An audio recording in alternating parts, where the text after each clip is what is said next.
Now, other than this, there are also two more types of variants, or I would say just one more type of variant, where we allow the transaction to upgrade and downgrade. Now, what that means is upgrading means converting an S lock into an X lock. S stands for shared lock and X stands for exclusive lock. So this is the point where initially, when the transaction simply needs to read the data item, the transaction will only obtain a shared lock. But when the transaction wants to write that data item, then it will change its shared lock to an X lock. Now, what is the benefit of that? The benefit of that is as long as the transaction holds a shared lock, another transaction can also obtain a shared lock on that data item and doesn't have to wait. But if the transaction from the beginning itself obtains an exclusive lock, then another transaction cannot obtain even a shared lock on that data item till the lock is released. And that's why we allow upgrading. Upgrading can be done only in the growing phase of the two-phase locking protocol. The next phase which can be allowed is known as a downgrading phase, where once the transaction has finished writing that data item, the transaction can release the exclusive lock and change it to a shared lock. So it still holds a lock, but it has not, released it. It has not unlocked, but it just changed the lock from exclusive to shared. So this is known as downgrading, and this can be done only in the shrinking phase of the two-phase locking protocol. So that's how you can have all types of variants to two-phase locking protocol to make it stricter, to make it more reliable. Now, the next protocol that we are going to see is known as a timestamp-based protocol. So as the name suggests, in this, each transaction Ti is given a timestamp. And so the timestamp is denoted by TS in bracket Ti. So that's called a timestamp. So if you have a transaction Ti, and suppose Ti is arriving first, and then there's a transaction Tj, and it arrived second, then the timestamp of Ti will be less than the timestamp of Tj, because Ti came first. So you can just assign a timestamp based on the system clock. You can note down at what time each transaction came, and you can give that time and date to the transaction if you wish. Or you can put a counter variable that counts the number of transactions coming. So if this is my 10th number transaction, then this transaction would be given a timestamp of 10, and Tj would be given timestamp of 11 if it comes after. So there are several ways of assigning timestamps. We're not going to discuss more about how to give timestamps, but we are going to discuss more about how the protocol itself is implemented once timestamps are assigned. The only thing you need to remember is that the timestamp of a transaction that arrived early would be less than the timestamp of a transaction that arrived late.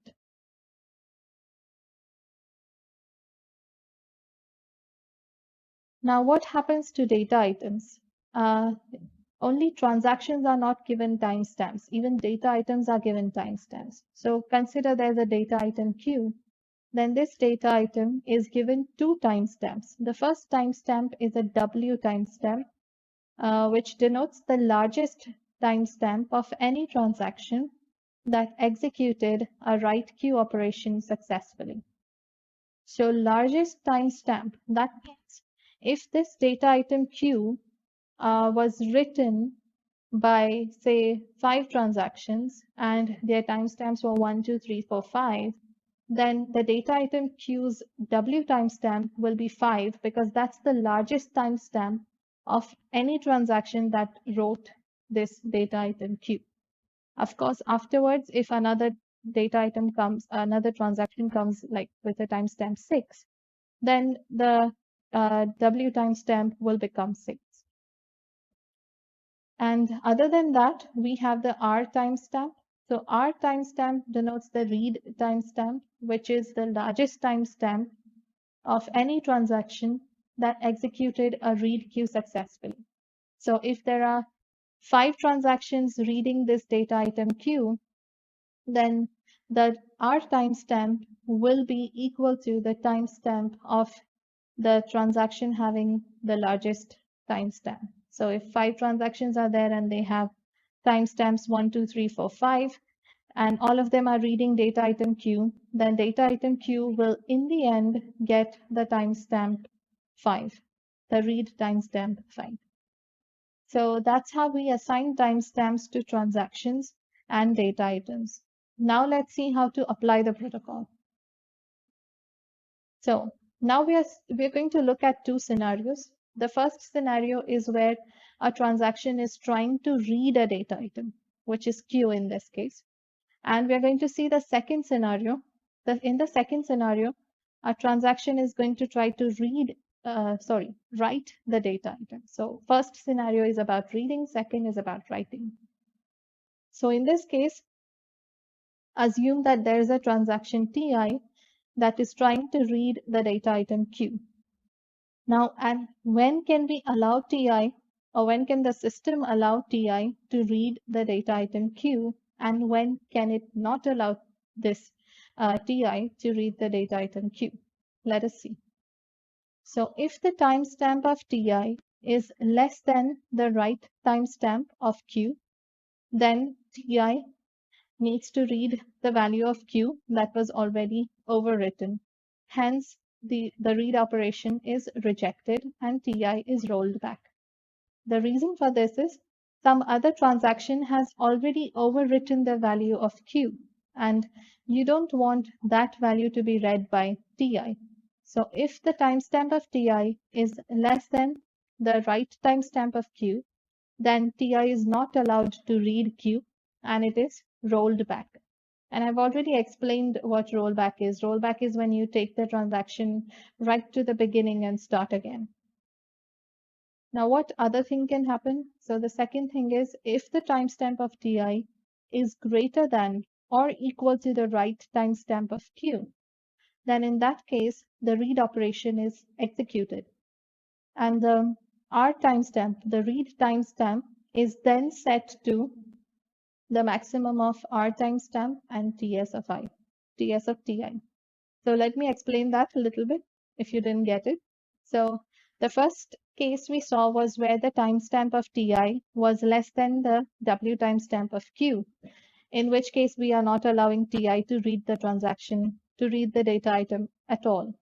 But if the timestamp of Ti is either greater than or equal to the write timestamp of Q, then in this case, we perform the read operation.